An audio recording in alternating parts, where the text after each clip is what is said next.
podcast is brought to you by SUMA, the voice of Saskatchewan's urban municipalities. SUMA is proud to represent the urban communities that over 80% of Saskatchewan residents call home. Municast discusses issues related to local governance and municipal leadership, like best practices, education, reconciliation, resources, and more. In Season 8, we are focusing on SUMA's key advocacy initiatives. Bylaws are a key component of public safety. From dangerous animals to parking and noise, bylaws are municipal regulations that cover areas not enforced by provincial and federal law. In spite of their importance in keeping a community safe, enforcement of bylaws is a challenge faced by many of Saskatchewan's urban municipalities. In this episode, Jordan Hafichuk, Mayor of the Town of Allan, and Nicole Baptist, Bylaw and Safety Supervisor with the City of Yorkton, sit down with Cheyenne Geysen, Advocacy and Communications Advisor with SUMA, to unpack some of those challenges and look at the perspective of bylaw enforcement from their communities. Jordan is the Mayor of Allan. As a member of council, he has worked to address the town's major issues with dogs at large. This experience highlighted the difficulties with bylaw enforcement and the costs associated with it. Nicole has been the Bylaw and Safety Supervisor with the City of Yorkton for the last 6 years. She is currently the Supervisor for the Bylaw Division. Over those 6 years, the City has expanded the division to focus on how processes and procedures can be streamed to be the most efficient. She also works with other departments throughout the City as a safety resource for their health and safety plans. Conducting today's interview is Cheyenne Geysen, Advocacy and Communications Advisor with SUMA, where she advocates for members by promoting public safety and supporting various related initiatives. Welcome, Jordan and Nicole. It's a pleasure to be speaking with you today. Thank you. All right, thanks for having us. From dangerous animals to noise and debris and many areas in between, bylaws are municipal regulations that cover areas not enforced by provincial or federal law. However, in spite of their importance in keeping a community safe, enforcement of bylaws is a challenge faced by many of Saskatchewan's urban municipalities. Today, we'll unpack some of those challenges and look at the perspective of bylaw enforcement from two communities in Saskatchewan, one with a dedicated bylaw officer and one without. So to kick things off, I would like to ask both of you, what do you think your biggest challenge is regarding bylaw enforcement in your community? Nicole, do you want to start? Yeah, for sure. So currently, I think our biggest challenge in regards to bylaw enforcement is addressing dangerous and aggressive dogs. Since COVID, I would say, noticed an increase in dog ownership, and we've also seen a rise in dog attacks. And I don't know if those two things are necessarily related, but some contributing factors that may be involved in that, I guess, with new owners, they may be less experienced and might still be learning through, how to be responsible dog owners. That might be some of the factors that we're seeing at play. And then the follow through with aggressive or dangerous dog files is incredibly time consuming. And we're just struggling to get these files even into the courts. I can't emphasize that enough, that these files can turn into some really serious community safety concerns. Yeah, I guess to kind of pile on top of that, in the dog situation or landscape, that the guidelines as to what is a dangerous animal is quite vague. And when it comes to becoming a irresponsible owner is also very vague and hard to enforce at any sort of level. And then, as Nicole kind of mentioned, getting it even to the point where it can be looked at is a struggle in and of itself. So overall, I think we kind of need a better system or program in place in order to address the issues we're having for enforcement of all bylaws. But as it comes to the dog one, there's a couple of quick examples as to what the issues we face are. So then that does actually lead pretty nicely into my next question. Do you believe that giving municipalities stronger enforcement powers would help to curb some of these challenges? Definitely. I think giving or empowering the communities themselves to address the issues they face would be beneficial in a lot of different ways. They all understand their own needs the best. Solutions tailored to those specific communities by those communities could allow a much timelier and effective process.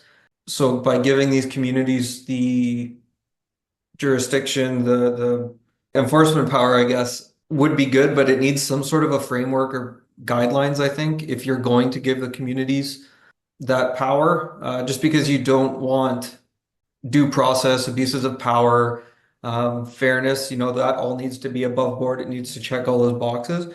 So you kind of need to give the communities say, okay, here's the framework of step one, step two, step three, this infraction or this law, the bylaw that they've broken, gets this sort of treatment. If there is, recurring issues, then maybe we can step it up. But giving each community a guideline and its own powers could really help kind of streamline the system we have in place. Yeah, I think to piggyback on that a little bit, from some of the work that I've done, I've seen some really interesting things that other provinces have in place to help municipalities address some of these challenges that we're all seeing, especially like with fine collection, for example. That's something that, is always a fight and can always be a struggle. And I think there's some really neat opportunities out there to make things better. But like you mentioned, with those added enforcement abilities, I think we still need that support needed for all of us, from other orders of government.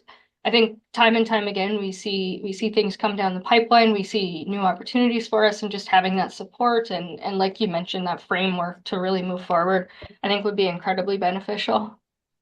And so that would obviously look a little different from community to community, but the two of you together, I think, provide an interesting contrast because, so for example, Nicole, you have a bylaw officer that would be in charge of enforcing, but Jordan, for example, what would that look like in Allan?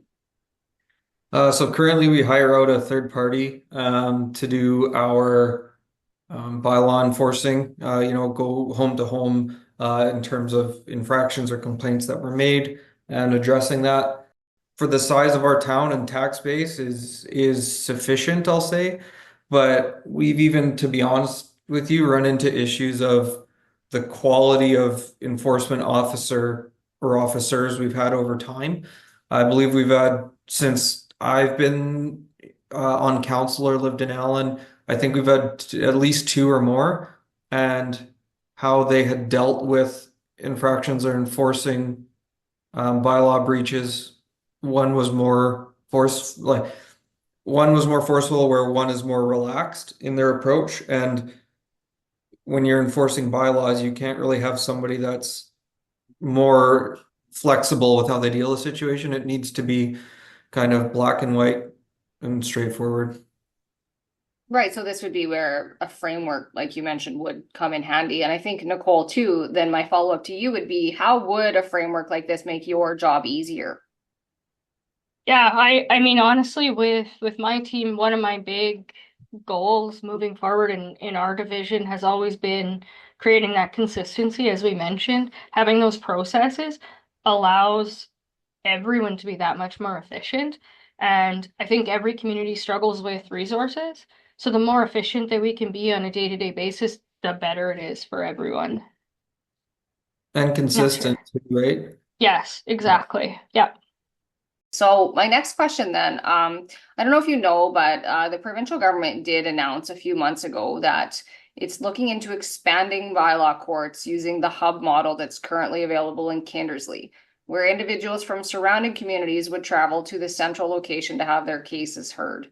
And so what are your thoughts on a hub model? I can start this one off. This is actually something that we have looked at in the past, reached out to get more information on, and certainly had some keen interest in. I think for our area in Yorkton, I think our courts are backed up. At least that's the way that it appears to me as an outsider. I think it's got to be challenging for a judge who's reading our files and hearing our cases. They aren't as familiar with our bylaws, and they're being asked to adjudicate these in the middle of all of their other cases that they have coming through. I'm sure that's certainly a challenge.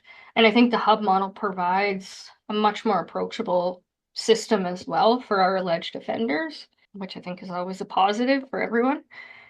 And the other big opportunity that I see for myself in my office is I think the hub model would provide, I think, less time for our officers to be tied up in court trying to get their files heard and that.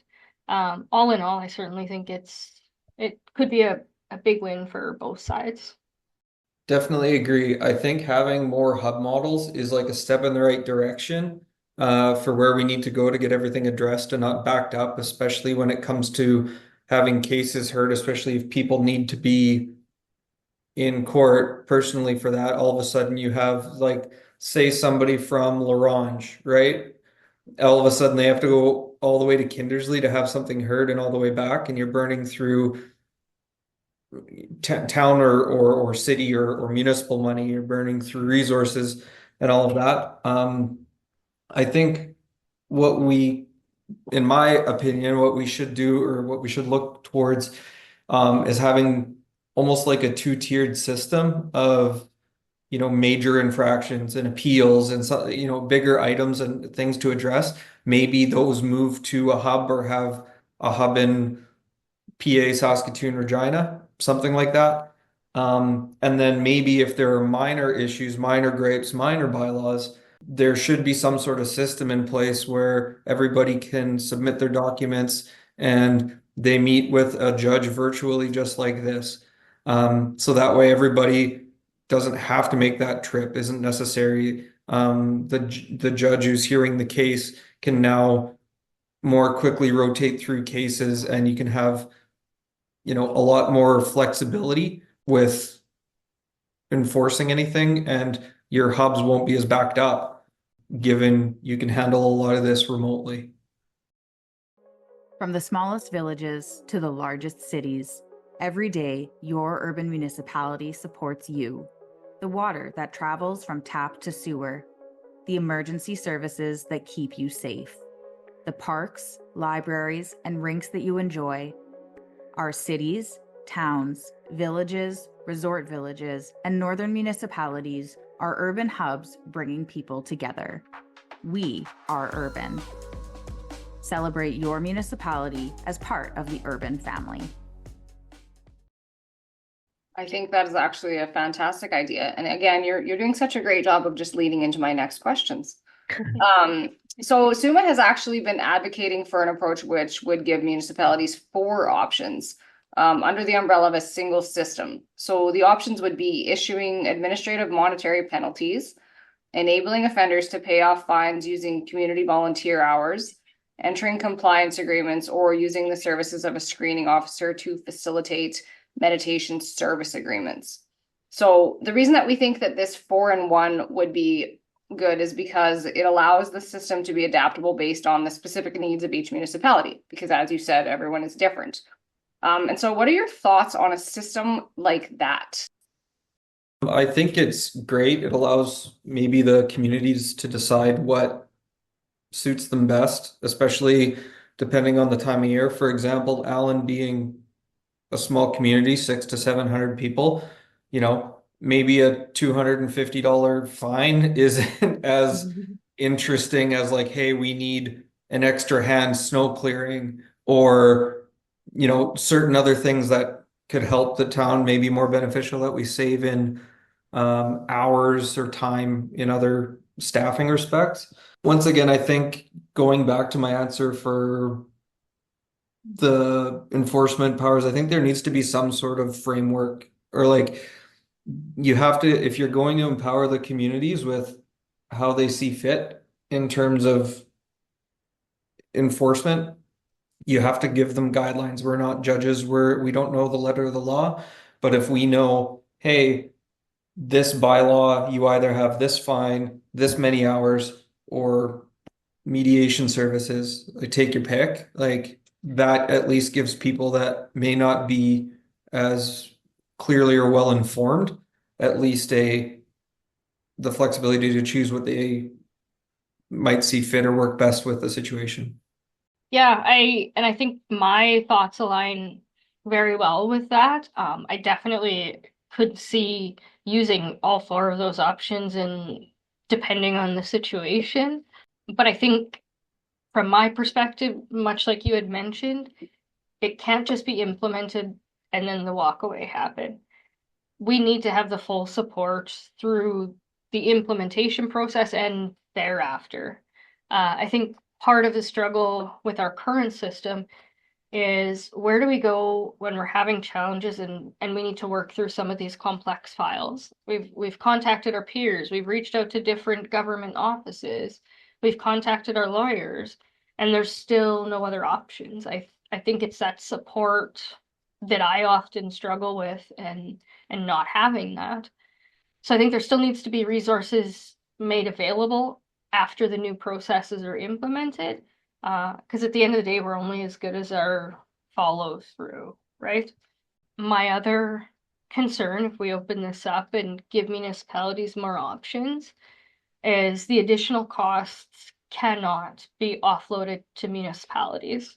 I can't stress that enough. I would really hate to see that because I think that sets you back. So if municipalities are going to see those additional costs, then municipalities will be left to look at what really makes sense for them. So Jordan, from a small community perspective, when we talk about the importance of not downloading costs, can you touch a little bit on how much that would impact a community of your size?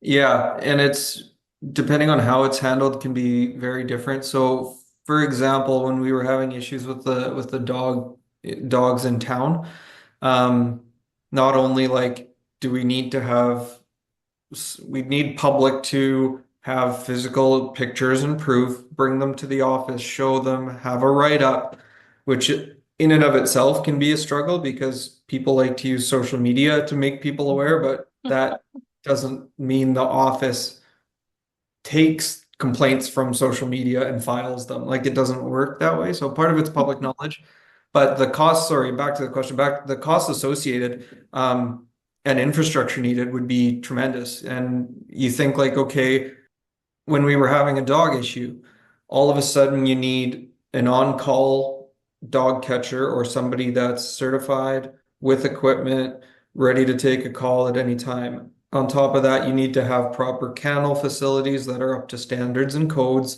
You need to have food, water, supplies for the animals that you would take in.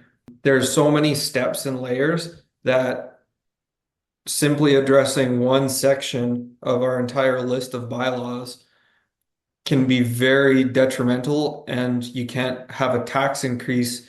Let's say all of that would cost $80,000, for example, or more in a year. Well, try spreading an extra $80,000 worth of cost to 600 people within a year, and that's not going to go away. It's very hard to justify for one specific issue that we're facing. So what I'm hearing is that it's a bigger issue than just enforcement, or maybe not that it's a bigger issue, but it's a multifaceted issue. And so you need stronger support from other orders of government, more than just the enforcement, but all of the pieces required to make that work. Yeah. Yep. Okay, so if you had a magic lamp and you could ask the provincial or federal government for anything to help solve these issues relating to bylaw enforcement, what would you ask for? That is a great question. If I could pick anything again, like I would go back to the addressing the dangerous or aggressive dog files.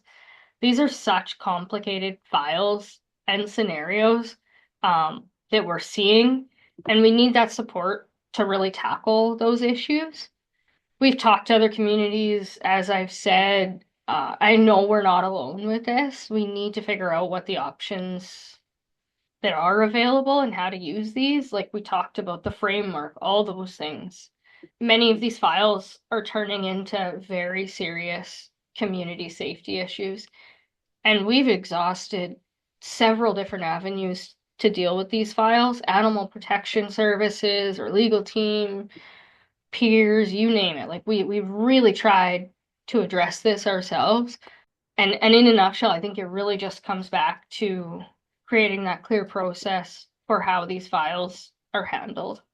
if I could go back and anything to help solve the issues personally, I think just having, whether it's well, I guess the province, yeah, um, having the power to utilize technology. Like we can grow an ear on a dish, we can connect to the internet from the middle of the ocean, yet heaven forbid we can't use Zoom and a remote judge to tackle and help some of these communities. Like, I think there's such a big opportunity that's being missed, could be easily implemented in order to help the communities that are affected.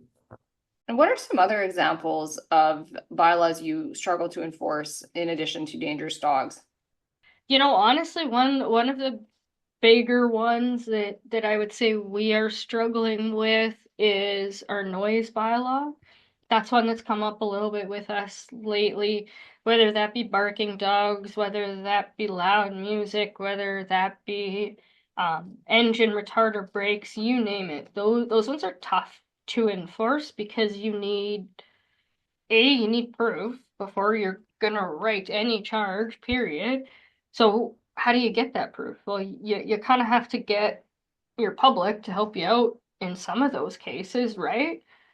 And sometimes people don't want to be forthcoming with some of that for fear of what may happen, that kind of thing. And I don't blame them at all. But the other part of that is so even if you have that, you still need reliable information. So the officers can't be everywhere at once, even with the resources that I have available, and I think I have a decent amount of resources available, but we're still a limited resource, and to be everywhere in the community at every time and be able to enforce all of these infractions that are out there is really challenging.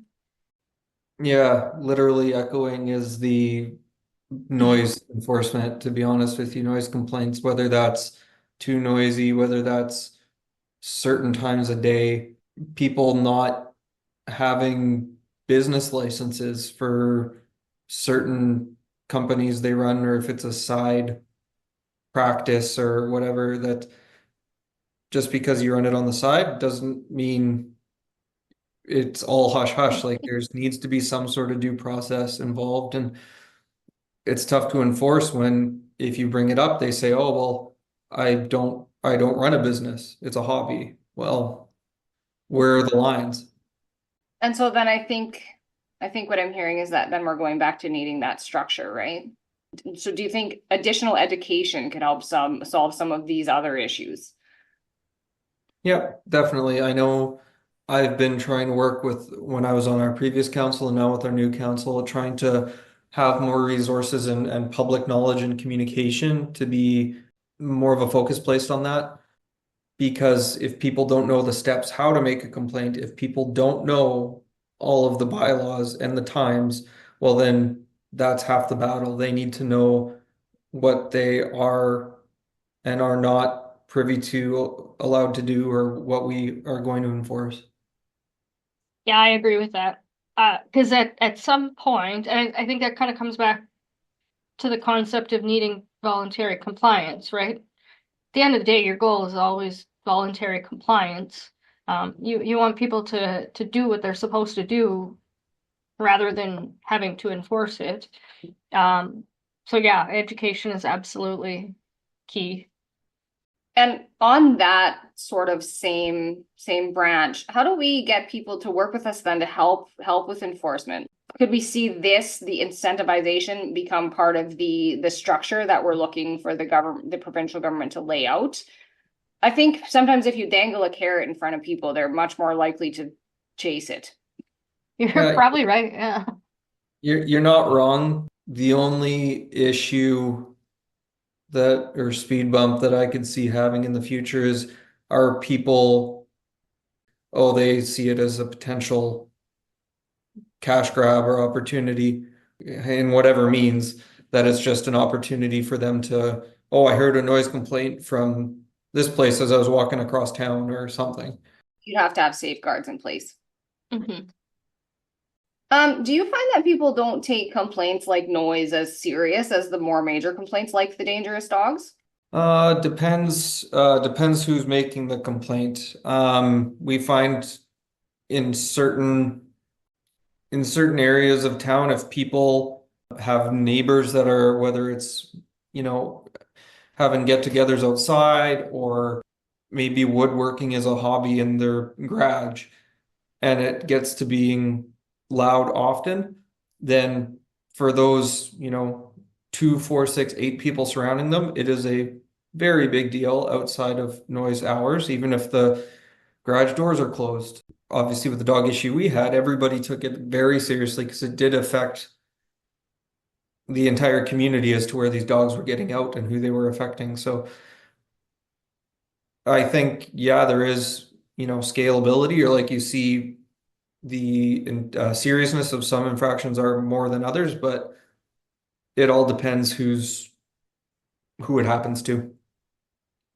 Yeah, that's true. And you know what, as much as I would like to believe that we go into every scenario and try to put ourselves into the shoes of those that are affected, there's also the struggle of resources, right?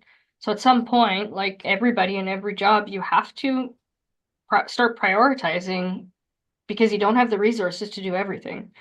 So unfortunately, there are things that will take a higher priority for our officers.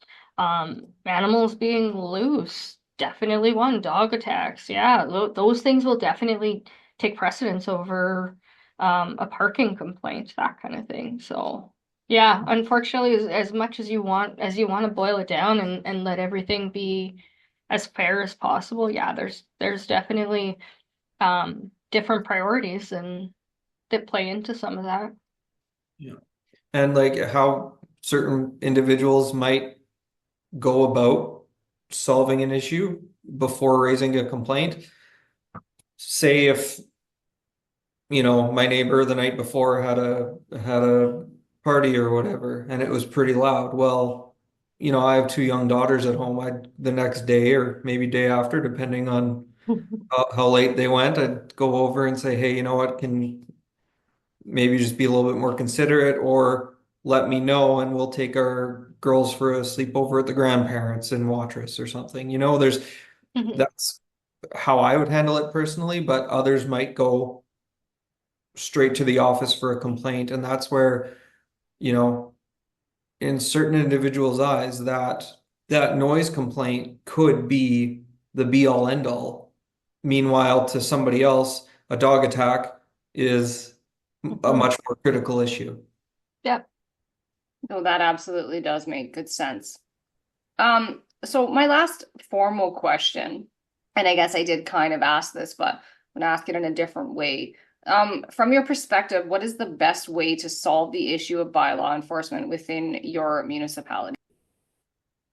Having a dedicated, in my opinion, I think a provincial or more of a government employee handle concerns, whether it's for a region or for a town. Like obviously having one in each town isn't viable, but having a regional bylaw officer would be a big step in the right direction because that carries more weight than a third party hired bylaw enforcement company that you don't have anything to track back to other than, oh yeah, that company, versus no, somebody, a government official came by and there could be repercussions, holds a lot more weight. It's really interesting you say that because my answer was, although it's maybe not necessarily something that like a challenge necessarily that I'm dealing with in our community, but I think having the right resources, I think there's a lot of potential out there for communities to partner up and share bylaw enforcement resources. I think you see that more and more in like northern communities or resort communities where community safety officer resources are being shared among a few communities to make that cost more acceptable, I would say, or just even doable for goodness sakes. So I think some of those concepts could be used a lot more just to help stretch some of those resources, maximize them, I guess.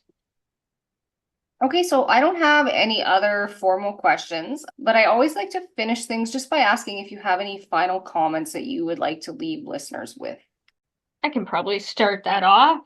So I think when it comes to bylaw enforcement, something that I hear myself, I guess, sharing with our other departments as we're all working together to address some of these enforcement issues, achieving a certain level of voluntary compliance is required, both from a resource management standpoint, but also because enforcement should really be the last resort, right? We always want to try and exhaust all other options before moving ahead with that enforcement, that penalty, that really the stronger push, right? But with that, consistency and follow-up is critical.